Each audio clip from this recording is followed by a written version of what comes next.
participants are there. So we'll start with the official proceedings.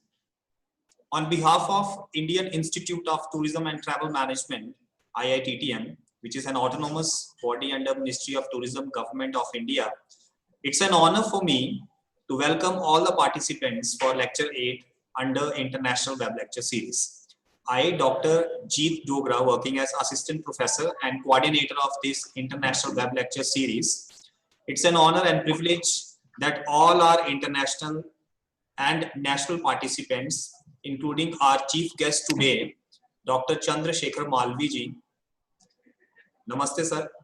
And our international expert, Dr. Brandon Paddison, Associate Dean from York St. John University, United Kingdom.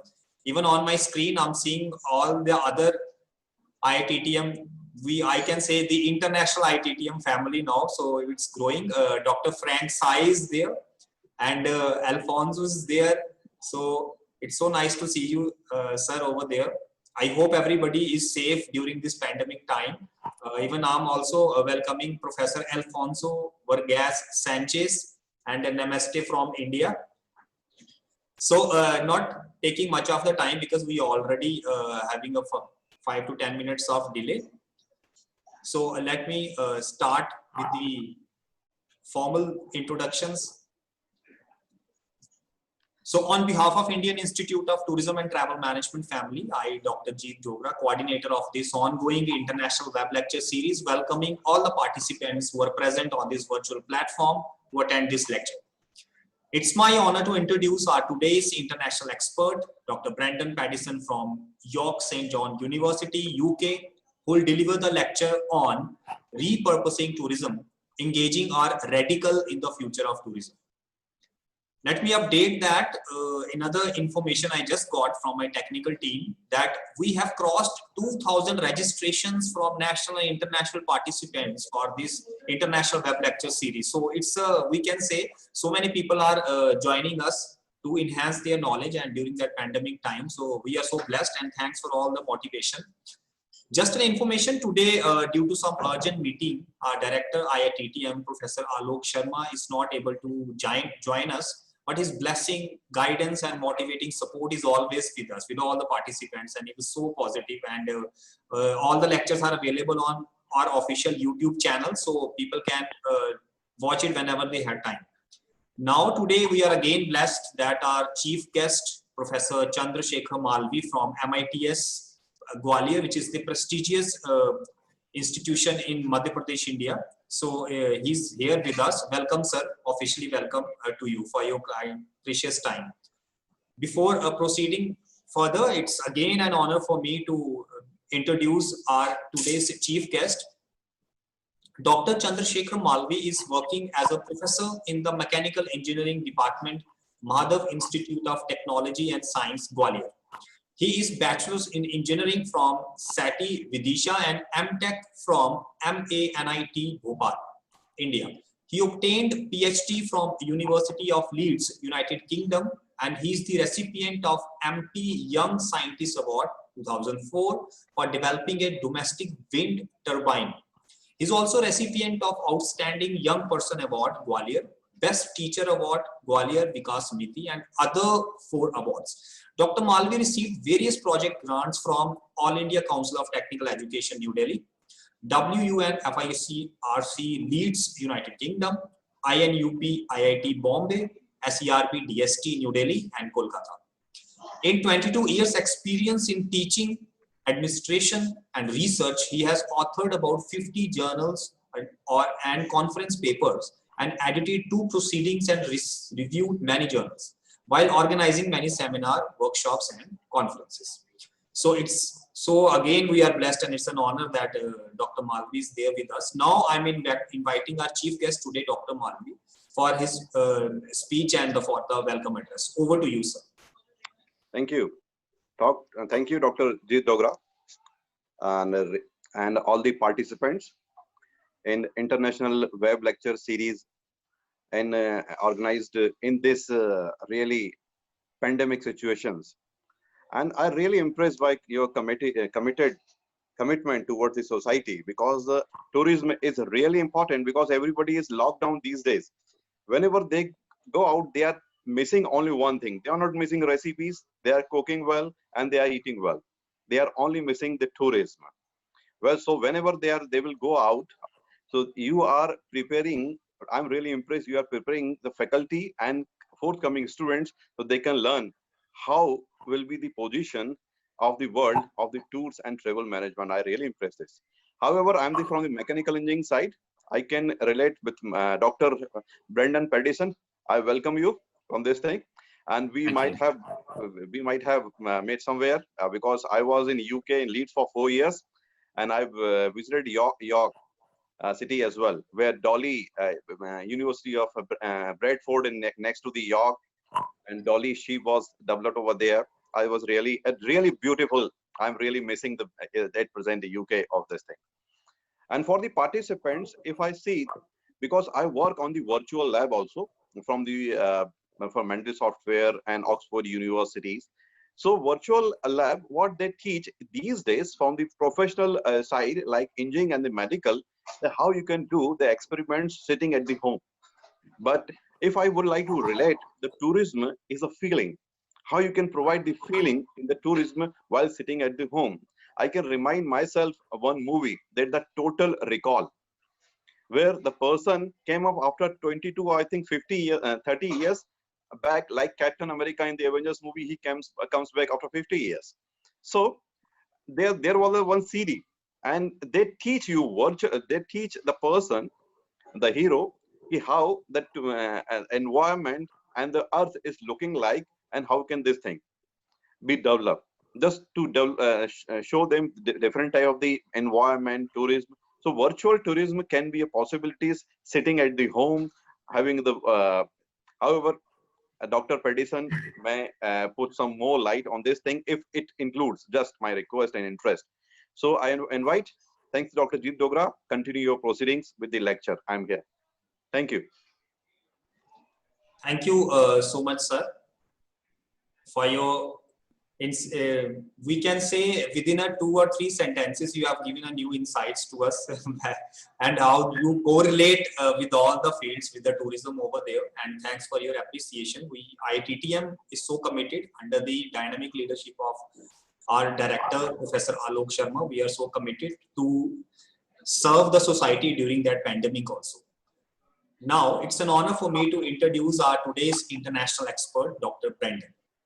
Dr. Brandon is Associate Dean at York Business School, York St. John University, United Kingdom, teaching on both the undergraduate and postgraduate programs. He teaches across a range of business and management subjects, areas including tourism, project management, business politics, and responsible business.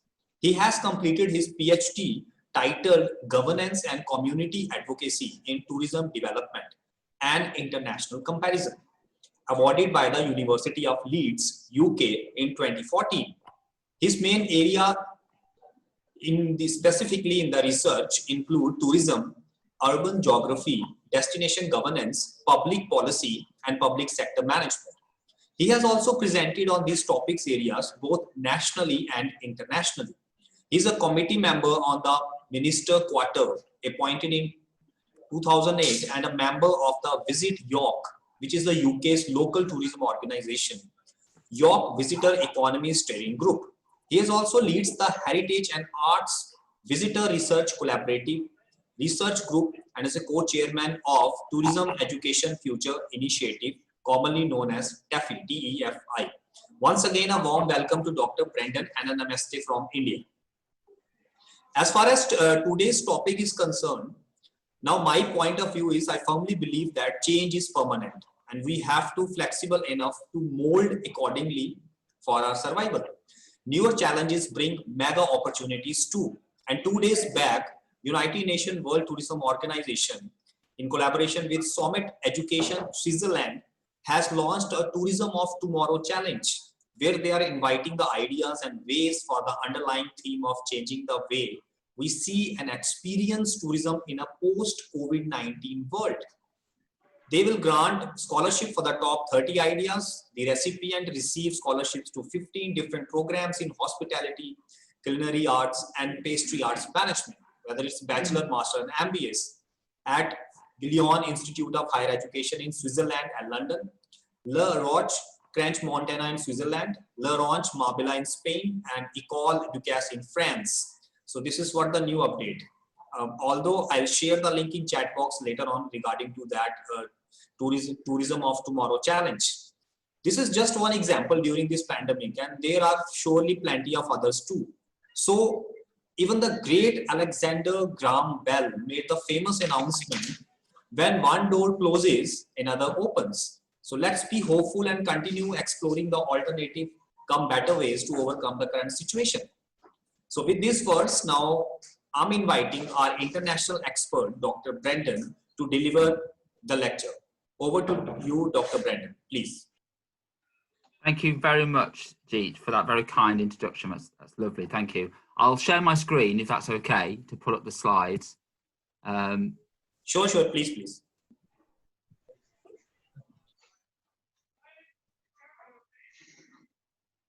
Is that working okay? Can everyone, you can see that? Yes, it's fine. Please go ahead. Lovely. Thank you very much. Well, it's a real honour and a delight to be talking to you all today, and I'm very grateful to Dr. Jeet for inviting me to take part in this series of guest lectures, and in particular to join such an inspiring range of speakers that you've had already as part of this series. I know that you've got some excellent speakers to come as well. So thank you very much. It really is an honour for me to be here talking to you this morning here in the UK. As Jeet said, I'm Brendan Paddison. I work at York St John University, and it's a pleasure for me to be able to talk to you about my topic today, which is repurposing tourism, engaging our radical in the future of tourism.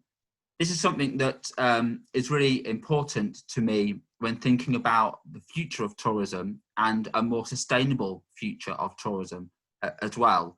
And it also links to the conference that we recently organised as part of the Tourism Education Futures Initiative conference on repurposing tourism for a more sustainable future. And I'm sure some of you are here today were involved in that. And we had a really interesting conference that built on these themes, and a number of exciting projects and papers emerged from this conference. So it's great to be talking to you about this today. What I'd like to do during this session, and I believe I've got about half an hour to 40 minutes, so I'll try and keep to time, is to explore with you the following key questions. Firstly, to provide some context to the topic, to explore some of the main challenges facing tourism. And these will be challenges that we are all familiar with, things like over-tourism, climate change, and also the need for quality jobs in tourism. And of course, COVID-19 has also caused concern for the sector. What I'd like to do is examine the concept of the purpose economy and look at how this might be applied to tourism to help build and work towards a more sustainable future.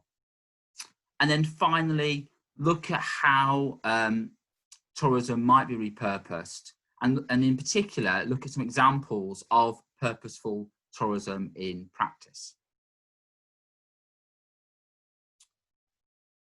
Before I do that, though, I'd like to share with you and give you a little bit of background about where I'm talking to you from today. So I feel very lucky to be living in the beautiful historic city of York, and it's good that some of you have mentioned that you've been here already. York is a great place to be. It's in the north east of England. It's famous for its historic cathedral, which you can see on the skyline there. And each year, the city welcomes around 8 million visitors from all over the world. It really is a global city. But the sector, tourism is really important for York's economy. The sector supports around 25,000 jobs in the city. and certainly contributes quite a lot in terms of economic investment. What York is famous for is his historic environment, and the history of York is said to be the history of England. And if you want to get a good sense of the history of England, then visiting York is a good place for that. We've got Roman, Viking architecture to explore. We've got Vikings, we've got Georgian architecture and attractions as well. And more recently, York was famous for chocolate. And even today, when you walk around the city, you can smell chocolate in the air from the local chocolate factory, which is not great at 7:30 in the morning when you're cycling to work and you can smell chocolate hanging over you, but it certainly is quite a pleasant smell on the nice days. So tourism is important for York's economy, but it hasn't always been. And I think what's interesting about York, and when we think about some of the challenges that I'm going to go on to talk about, you know, some of these challenges are very much evident in York. Tourism emerged as a substitute industry. During the Industrial Revolution, York was a small city, and chocolate and the railways were its main employers. But as those sectors declined, tourism emerged quite naturally as a substitute to provide jobs and bring investment into the city.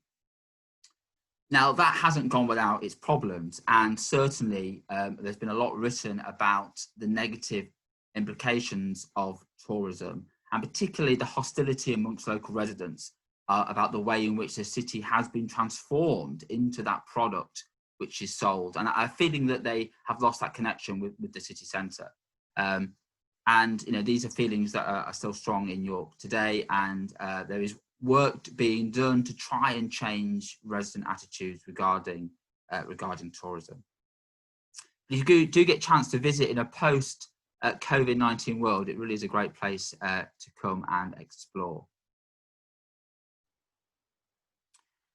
Okay, well, we know that COVID-19 has really brought the world to a standstill, and tourism is one of the worst affected economic sectors as a consequence of COVID-19. However, even before COVID-19, there were urgent concerns regarding the economic, social, cultural and environmental impacts of tourism. And we are all very familiar, I think, with scenes like this on the screen here: crowded streets, squares and avenues in cities which are feeling overrun by tourists and visitors.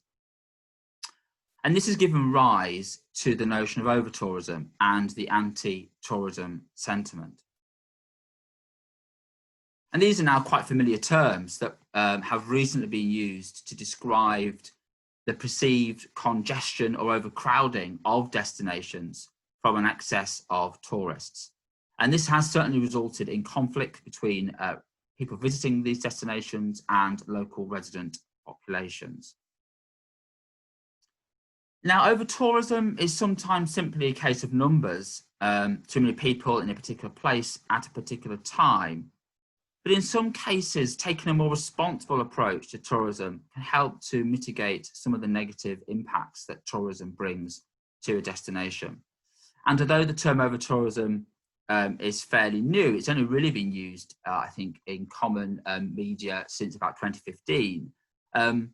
It's now a term that's commonly used to describe the negative impacts of tourism and the associated impacts that it brings.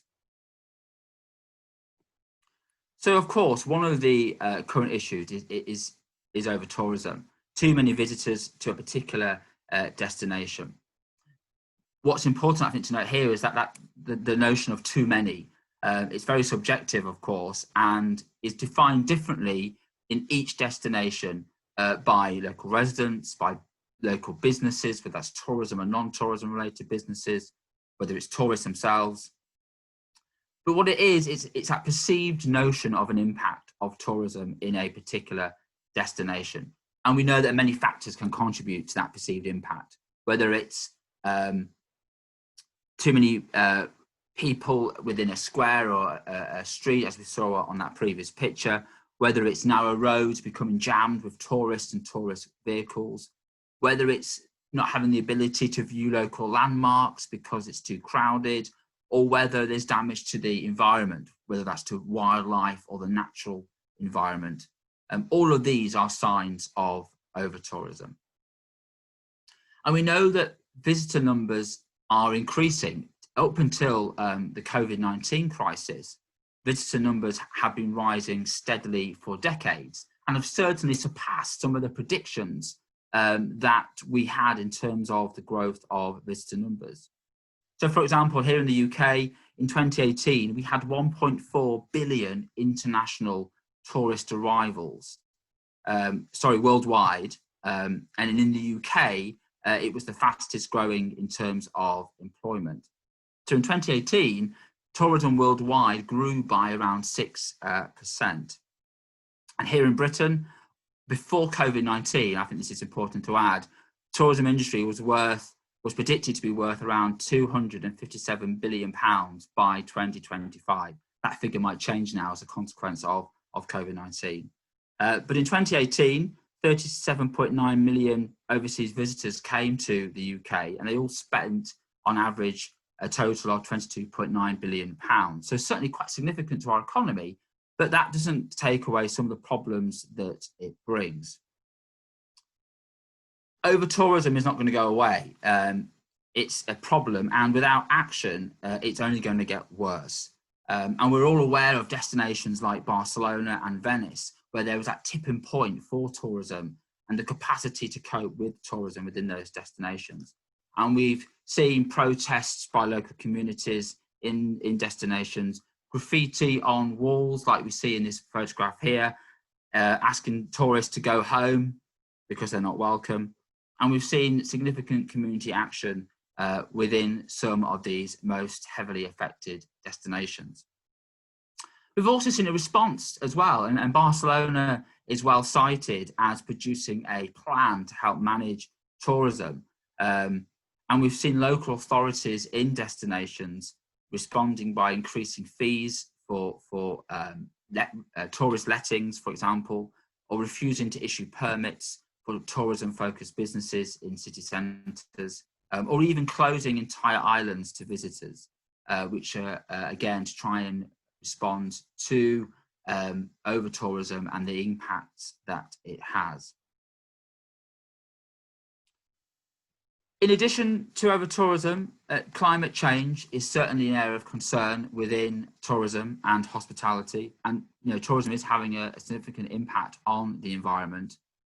The industry is expanding rapidly, and this has been fueled by falling prices for air travel and a growing middle class who have the funds to be able to travel as well. And as a consequence, we know that international holiday making is growing by around a rate of 3 to 5% per year. Again, this was pre-COVID. And as tourists, we contribute to climate change in a number of ways, whether that's through air travel, rail or road, whether that's by consuming goods and services such as food and accommodation and purchasing those important souvenirs. And it has been reported that tourism is responsible for around 8% of global greenhouse gas emissions, with direct emissions from aviation accounting for 3% of the EU's total greenhouse gas emission. And that's quite a significant contribution to our gas emissions. And if you put that into perspective, if global aviation was a country, it would be ranked in the top 10 of global emitters of greenhouse gases. So on flying, for example, between Paris and New York, there and back, generates roughly the same level of emission that an average person in the EU would by heating their home for a whole year. So that one flight there and back between New York and Paris is the equivalent to an average person heating their home for a whole year. Again, so it's quite significant contribution to climate change, and an area that lots of focus and attention needs to be on in terms of addressing some of these concerns.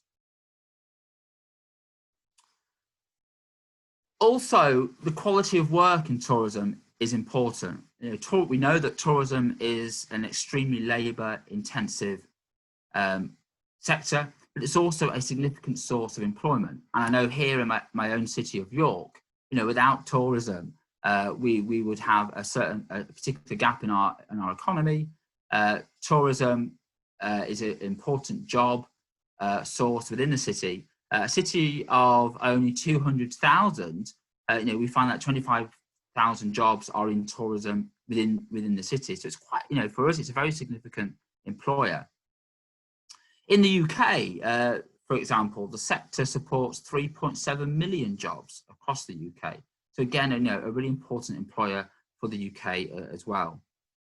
And globally, we know that tourism is one of the world's top creators of jobs, all of which ask for varying degrees of skills and provide work for a range of demographics as well.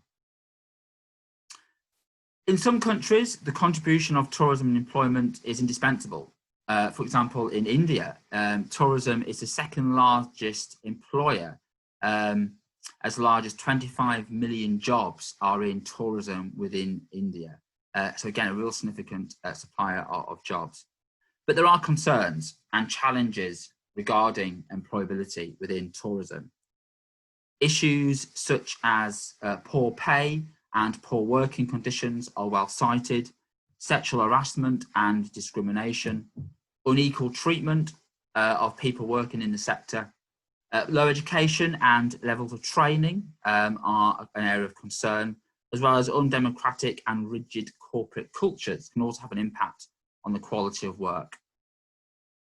Tourism is also seasonal in many destinations, and it has an impact on employability and the sustainability of jobs within those communities. And also the sector has high employee turnover in certain parts of it as well, which is also an area of concern. So tourism is often criticised for generating service jobs which are perceived as being demeaning, and in longer term, often tourism can sustain these precarious levels of it and types of employment, which can contribute to deep social divisions and economic inequalities. But I think we have an opportunity here in terms of tourism and employability. Tourism really does have the potential to be a catalyst to help increase the number of career advancement opportunities for people within the sector, and provide good levels of wages for residents working in the industry. And again, this is varied. Some parts of the world, the quality of tourism and employability is better, and in other parts, there are areas of concern.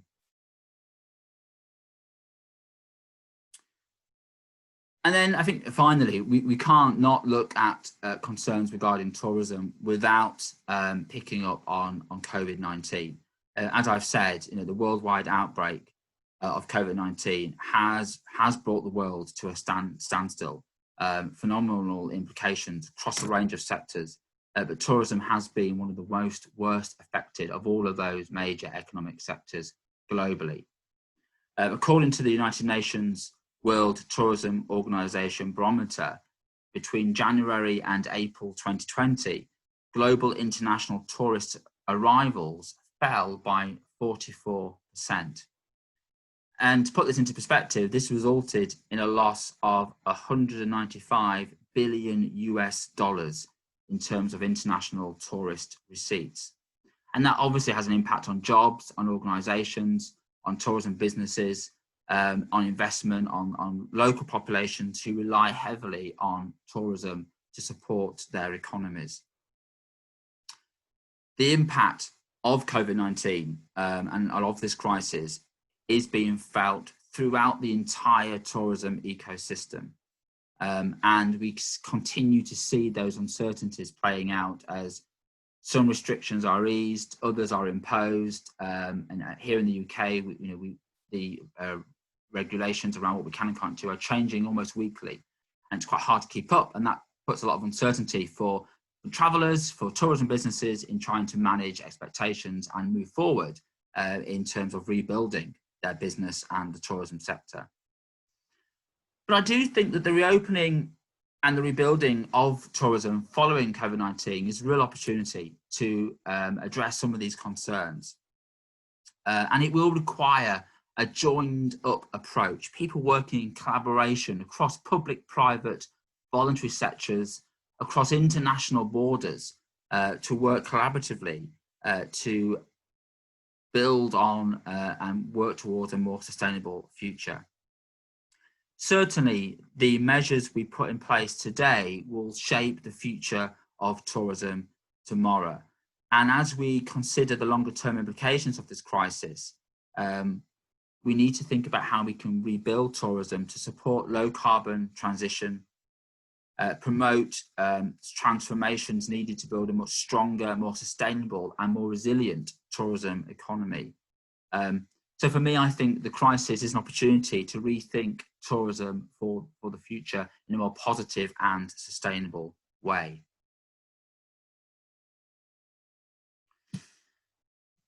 And this leads me on to think about the purpose of tourism and the way in which this renewal of tourism following COVID-19 can help us address these long-standing concerns around over-tourism, around the climate crisis, the quality of employability within the sector. I mean, they're three of the major themes that I've picked out, but there are others that I'm sure can be included as well. And what's important now as we look to reopen tourism, as we reach for our passports once again, as tourism businesses look to make sure they are COVID secure as they welcome back visitors, that we radically challenge and debate the purpose of tourism for a more sustainable future, a sustainable future that's positive and helps to address and challenge some of the concerns that we've outlined. Purpose is what motivates us. It's the reason why we do things. It's why tourism operators continue to open their doors. It's why workers turn up for their shifts, and why tourism organisations and governments do what they do. And understanding our purpose and those of others, I feel, provides an opportunity to find common ground. And if we are going to address these concerns regarding tourism, I think we need to think radically about the way and how tourism operates going forward, so we have a more sustainable future for people, for places and the planet. We all have a responsibility regarding the approach to minimising the negative impacts of tourism, whether we are a tourist, whether we work in tourism or in local government, whether we're a tour operator, an NGO, a local resident. We should take responsibility for our behaviour and our actions and the impacts that they have on destinations and the host communities of those destinations.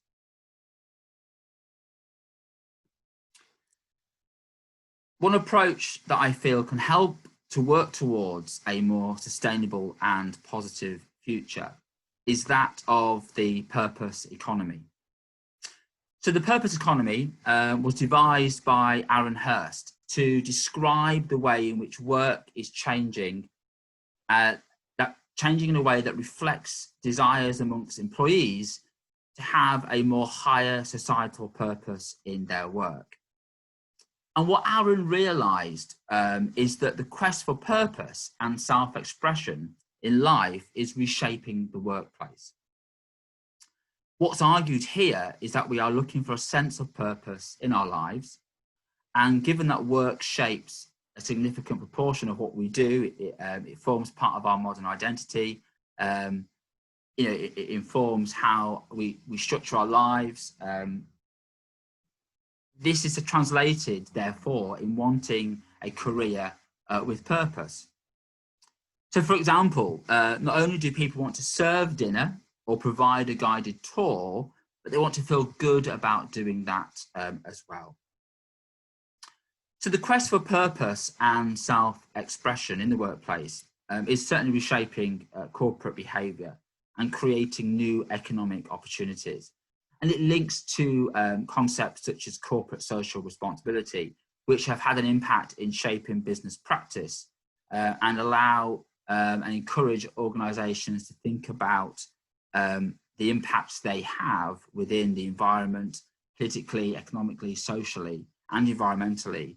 And what the theory of the purpose economy suggests is that companies will be more successful in the long term only if they have a very clear sense of collective purpose, where everyone benefits. I think that's really important. According to Aaron, he's quoted as saying that the purpose economy is an economy that is driven and organised around the creation of purpose for people, not just information, goods and services.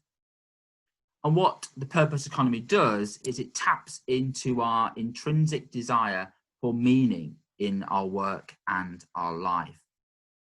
The purpose economy is one that fosters the flow of good ideas, the creation of positive and impactful services and products, and ultimately is a more efficient way to spread good in the world. So when we apply these features of the purpose economy to tourism, we work towards a more purposeful tourism and a more sustainable tourism going forward.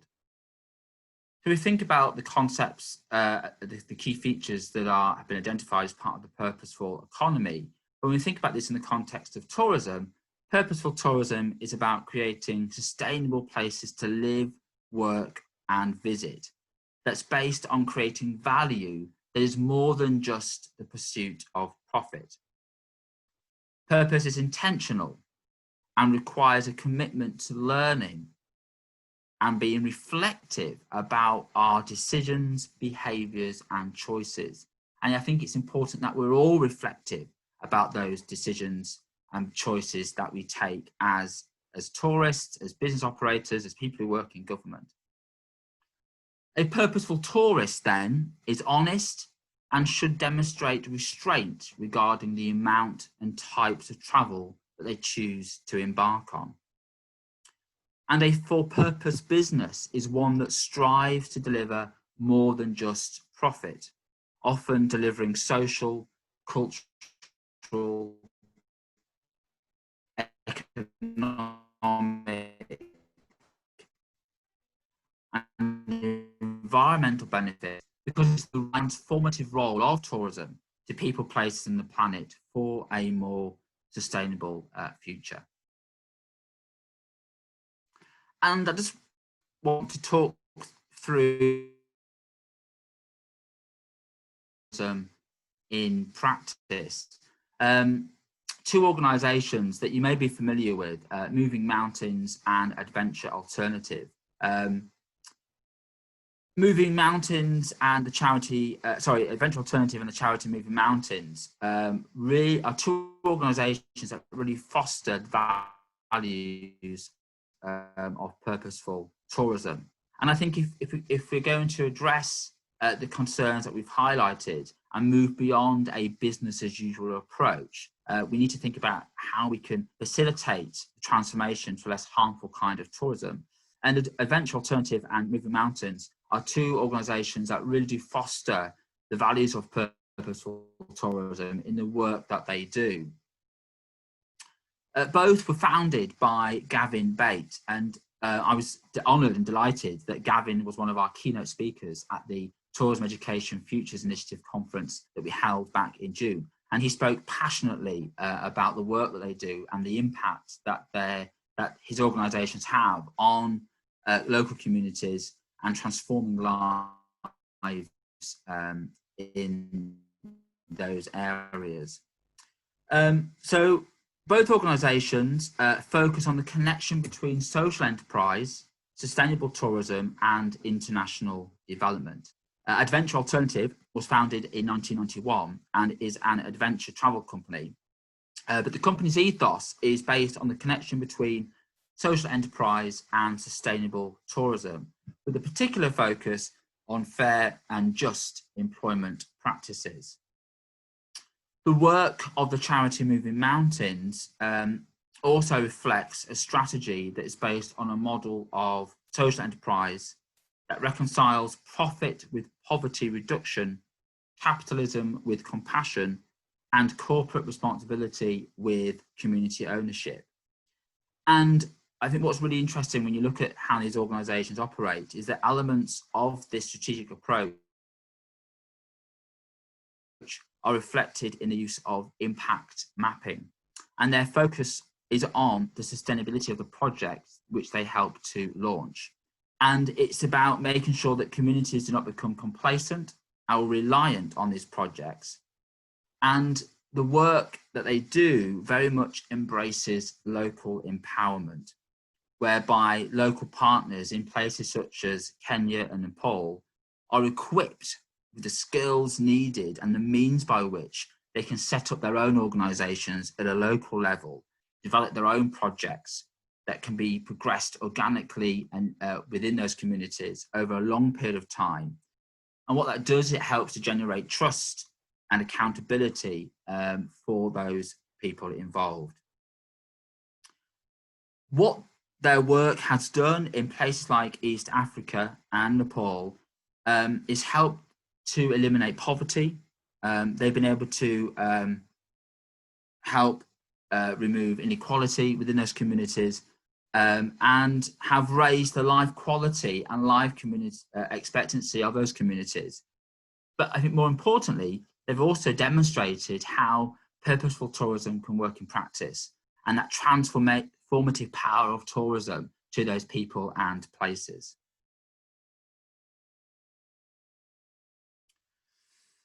Also, I want to share with you another example of purposeful tourism in practice. This slide here, the end of tourism as we know it, is part of wonderful Copenhagen's place-making strategy that they put forward a couple of years ago. Wonderful Copenhagen, which is the destination management organisation for Copenhagen, places people at the centre of its vision regarding the destination's future. And the notion of people is central to their strategy, which has been coordinated by residents, industry, and visitors to the destination. What wonderful Copenhagen's the end of tourism as we know it strategy is all about is a response to the impact that tourism can have on the quality of life for residents. And as we're familiar, European cities like Barcelona and Venice have really struggled with increasing visitors caused by mass tourism. And what Copenhagen sought to do was find a solution in which tourism can provide benefits to both locals and visitors alike. Now, what they did is they declared local HUD for everyone, and they encouraged the destination to think of its visitors as temporary residents instead of tourists. I think that was an interesting idea because as residents, you're part of a community and you contribute to that community. And the shift here is that tourism industry can help visitors to add value to the local community instead of asking permanent residents to exchange their quality of life for money. So when you visit the destination, you're bringing something to the community, you're not just taking away from the destination. And crucial to to Wonderful Copenhagen's campaign are 5 key strategic coordinates to keep the destination on track. Shareability is king, so they enable travellers, partners and influencers to create shareable moments, whether that's on social media or otherwise. It's about attracting people and to encourage repeat visits to the destination, making sure that they are co-creating opportunities for people across the destination, a range of stakeholder groups to work together for the benefit of all, and also making sure that it's people-based, that as the sector grows in that destination, people are at the heart of that growth and it's co-created by all those involved. So another nice example, I think, of how notions of purposeful tourism have been put into practice within a strategic destination planning approach, as we see here by wonderful Copenhagen. Before I finish, though, I think finally, for me, tourism education is at the forefront of this challenge, as we educators and practitioners critically seek ways to enhance tourism practice. And it's through our own radical actions that we can challenge the collapse of biodiversity and the silencing of host communities affected by the various impacts of tourism that we have discussed. We all must honestly and critically reflect on our values and how they inform our practice, and respond in a radical way and consider ways in which we can all promote purposeful travel and purposeful work in a way that enables a more sustainable future for tourism, a sustainable future that has positive impacts for people, places, and the planet. Thank you very much. That's as far as I wanted to go. I'm not sure how I'm doing for time, Jeet. I kept looking at your camera to see if you were going to wave a hand to say you're almost out of time, but I'm happy to take any questions or comments. Thank you so much, Dr. Brendan, for your brief, or I can say elaborative presentation. And I'm pretty sure that all the participants, so they'll got the knowledge enhancement today. Now, thanks once again. Now let's move to the next section of that lecture, and that is the question answer session. So there are approximately 7 questions from the participants, and which let me allow me share the screen, and then Dr. Brandon will answer one by one. Okay, so here it is. I hope it is visible now.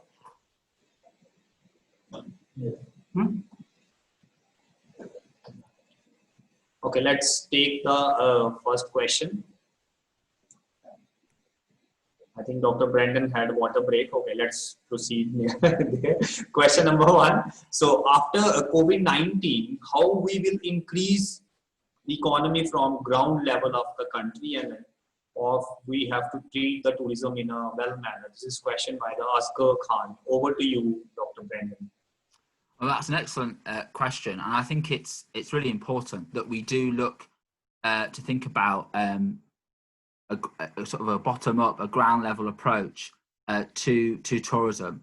And I think what that requires is coordination of planning, of destination development, that it isn't driven by elites within those destinations, but it's driven by host communities themselves, that everyone feels that they've got a voice in shaping the future of tourism within their local community. And what that will do, if people have ownership of those plans, or if they can see that their ideas are being listened to in a positive way, then that will have a positive impact on those interactions between host and guests within destinations. And here in York, we led a project a couple of years ago where we spent about 18 months gathering views and opinions from a wide range of people across the destination. Resident tourism businesses, non-tourism related businesses, government, charities, to kind of get a sense of how they wanted tourism to be shaped and moulded for the future. And that was really effective in allowing buy-in in developing tourism in a more positive and sustainable way as well.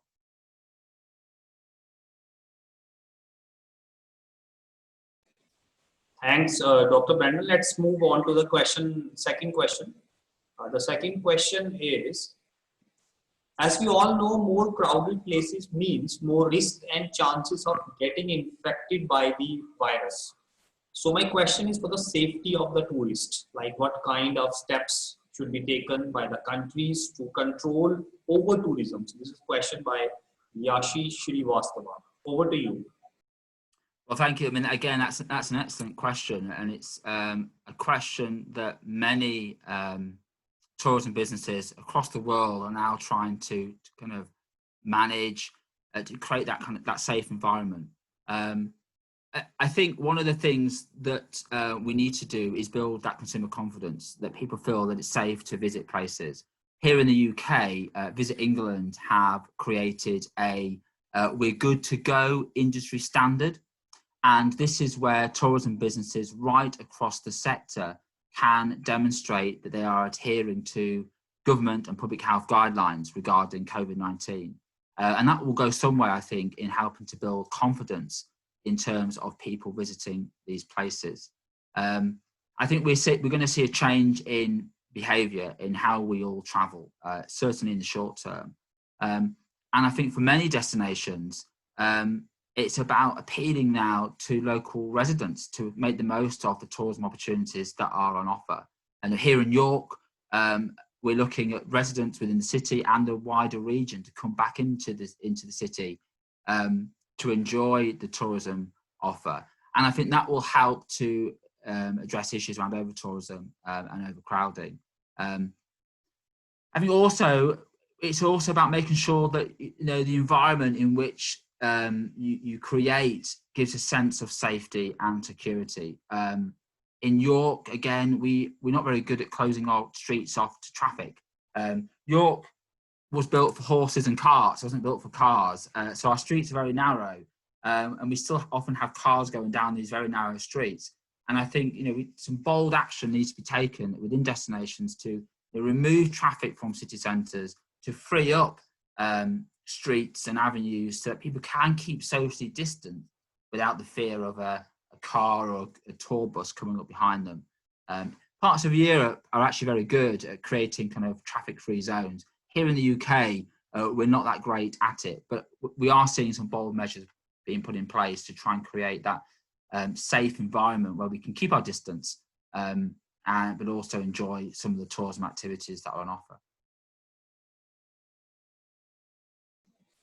Thanks, Dr. Brandon. Let's move on to the next question. Question number 3. How can we improve the quality of work in tourism? By Srinath Das. I think he's talking about like post-COVID and all these situations. Over to you. Yeah, again, I mean, that's a brilliant question. And it's one of the themes that we picked up on in the lecture around, ensuring good quality jobs in tourism. I think it's changing the perception of working in tourism and hospitality. I mean, tourism is varied. You have some of the frontline work is often perceived as being of poor quality. Actually, it's not. There's certain skills required to be in those frontline jobs. In some organisations, in some parts of the sector, there's some excellent job opportunities. I think it's about changing the perception of work in tourism, which requires that changing in narrative around the work.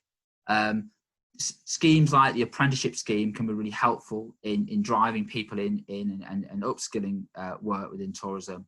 But kind of recognising, rewarding, training and upskilling are really important in helping to improve the quality of work in tourism.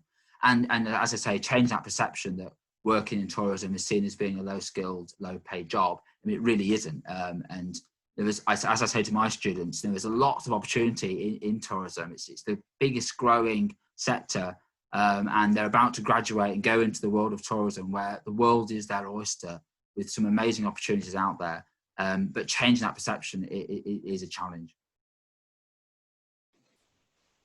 Thank you. Let's move on to the next question. Question number 4. Tourism is labor-intensive work and it requires a number of employees for work. So how in this COVID-19 situation, the tourism industry will manage social distancing along with the routine work? I think this is the question by Tanuja T. Over to you. Yeah, I mean, it's very concerning that we're seeing here in the UK tourism businesses closing, laying, asking staff not to return.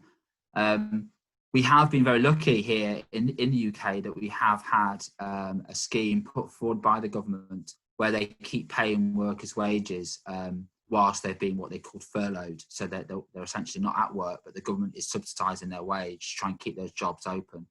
But I do fear that as we look to return to some form of that new normal, that the organisations won't operate in the same way, particularly those hospitality and service-based organisations within the sector. And jobs have been and will continue to be lost within the industry, and it's a real challenge for tourism businesses globally as well, and how they manage their workforce, but also keep them safe. The priority for organisations is to reopen, but in a safe way that enables them to also protect the safety of their employees. I don't think there's any right answer to that, and it's a constantly changing situation as well, and trying to manage those expectations and those perceptions within the guidelines and regulations is a very difficult task. Thank you. On the question number 5, after the pandemic, how about the job assurance for passing out graduates, and what are the areas that the students need to focus to get the job? This question by Ashish. Yeah, that's an excellent question. And as I sort of said in the presentation, I think we've got a real opportunity now to really think about a more sustainable future for tourism. And I sort of encourage graduates who are going out into the world of work to take that with them, and to challenge the way in which tourism currently operates, and to think radically and differently about tourism going forward. And we all know, I imagine, great initiatives from our students of the ways in which they've gone out there and they've challenged business practice, they've challenged current thinking, and been quite innovative in things they put forward. And I could inspire our students to make a difference, no matter how big or small that difference might be. I think filling them with that encouragement, that support and enthusiasm will go a long way in enabling them to find work, but also find work in a more sustainable way to address the challenges that we've discussed this morning. Thanks, Dr. Brandon. Okay, let's move on to the next question. What path should be taken to bring the tourism traffic on track for the developing nations, like in case of India? This is a question by one of our faculty member, Dr. Vishal Kesri. Over to you. Okay, in terms of tourism traffic, is that do they mean visitor numbers to India? Yes, I hope. Yeah. This is what he wants to know. I mean, I've never visited India, but I'd love to visit. India is a fascinating country, rich history and heritage and culture. In terms of supporting visitor numbers, I think it's about thinking collectively about what it is you want tourism to look like within those communities, because purposeful tourism is about having the right types of tourism within your destination. It's about having the right types of people. We're all familiar with those mass tourist scenes on the coast of the Mediterranean, even in parts of Britain. This morning in England, it's a lovely day, and Brighton Beach is already crowded.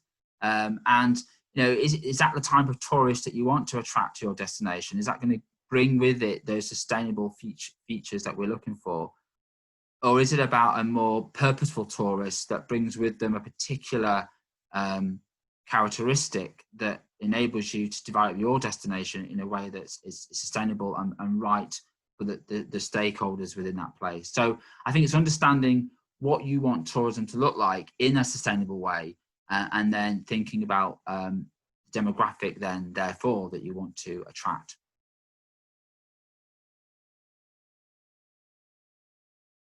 Thank you, Dr. Brandon. I think just one more question I just received in my chat box and didn't have the time to copy it. I just read the question and then you will take your view on that. The question is, recently, a month ago, a news on BBC showed thousands of people, non-local folk, to the Bournemouth beach, resulting in environmental issues, negative sentiments towards visitors, and an increase in the number of infection in the area.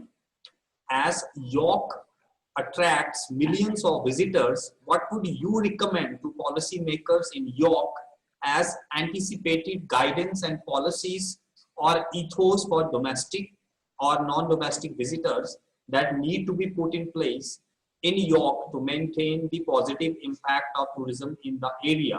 This is a question by Dr. Yuvraj, and he has done his PhD from Bournemouth University.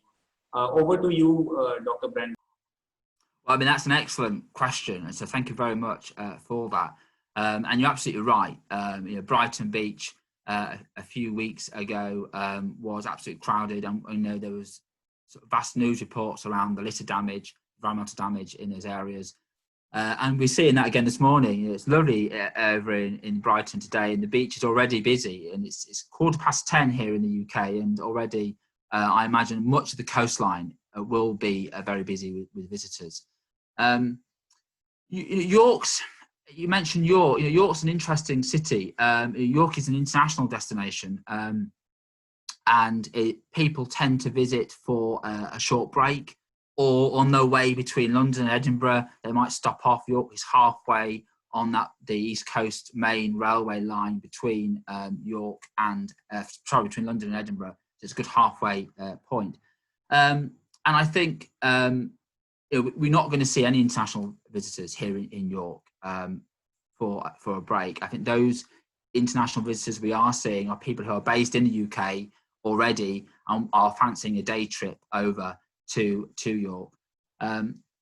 So what York its approach is to actually work to bring the residents into the city centre to make the most of tourism.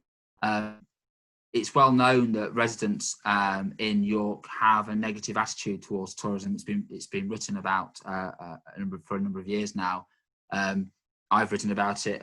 Colleagues before me have written about it, and much has been perception of residents' attitudes towards tourism. We have a York Residents Festival in January as a thank you to residents for putting up with tourists.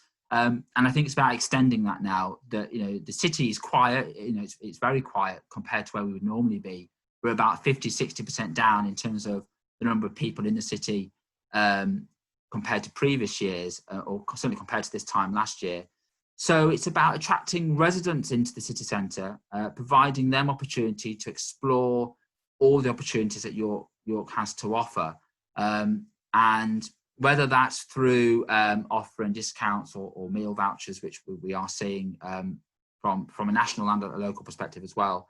I think that's the way to help manage tourism in a safe but sustainable way, because then if local lockdowns happen, which, you know, if you're following the British media at the moment, you'll know that 2 days ago in the northwest, in Greater Manchester and parts of Lancashire and West Yorkshire, you know, people can no longer travel and meet in large groups. If that happens here in York, we've got a safe zone where that can take place. So I think working with the local resident community is going to be crucial in the short term in supporting tourism development and the growth of tourism.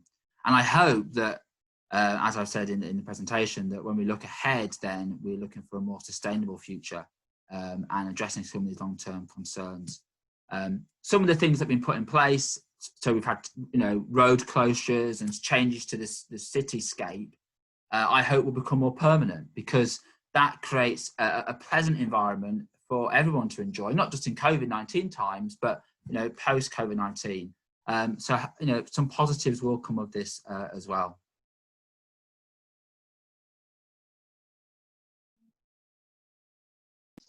Thank you, Dr. Brandon. So with that, we'll get over with the question answer sessions, and thanks to all the participants for their active participation by asking the valuable questions to our expert. And today also we had a lot of discussion, and thanks again, Dr. Brandon, for sharing your point of views. And I'm pretty sure that all the participants, so they'll get the knowledge enhancement while attending these kind of sessions. There are a few questions about the e-certificates and the feedback links and all that. So I just want to say that we're not charging anything, and so rather than, we are thinking to go beyond the black and white A4 size sheets, although they are also important specifically for the students to get the e-certificates and all that.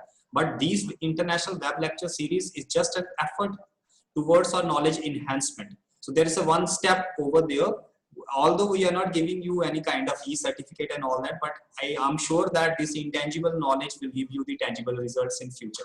So thanks to everyone for that. With that, the question answer session, I'm so thankful. First of all, thankful to our chief guest, Dr. Chandra Shekhar Malvi. I'm from IITS Gwalior.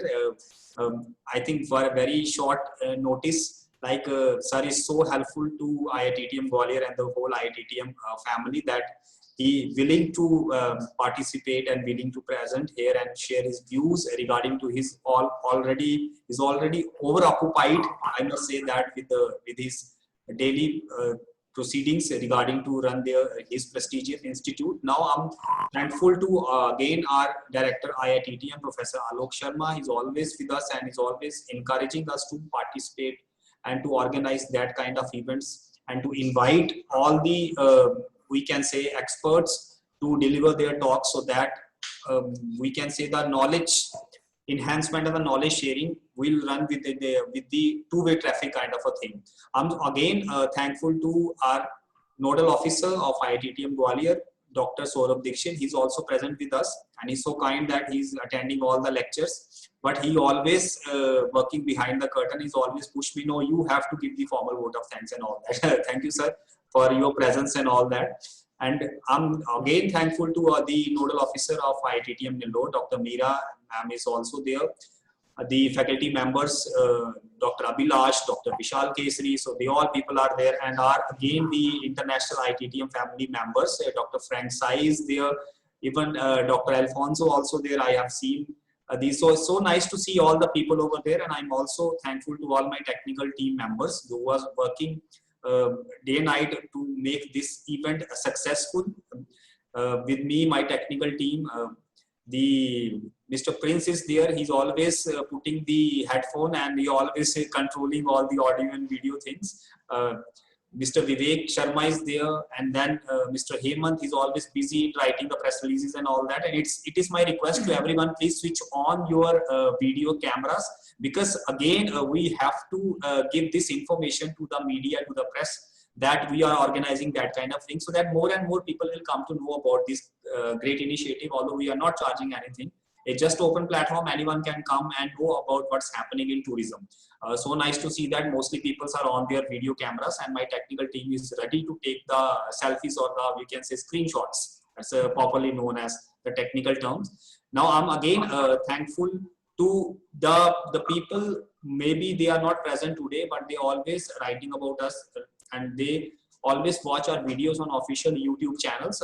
It's just an indication and just an assurance from Indian Institute of Tourism and Travel Management, which is an autonomous body under Ministry of Tourism, Government of India, and with the, we can say, guidelines from the Honorable Tourism Minister. He was also present and he really showered his blessings during the inaugural session of this international web lecture series. I'm again thankful to all the participants, and I'm expecting the same kind of participation in the coming lecture number 9 and lecture number 10. The information of lecture number 9 we will upload on our website iittm.ac.in on Monday. So with these words, I'm just inviting my technical team to click few screenshots and few selfies over there. Even I'm seeing a few of our PhD scholars also. Mr. Bhagya is there. So nice to see you. So all the people over there. So great to see you and all that. With these words, again, thank you, Dr. Brendan, that you have given your time and your knowledge sharing, and that will really helpful to our students and all the tourism stakeholders over there. Thanks, everyone. We'll see you next week, and the information about our next lecture we'll upload on the IITTM website on Monday, that is on August 3rd, 2020. Thank you, and namaste from India. Thank you so much. Thank you.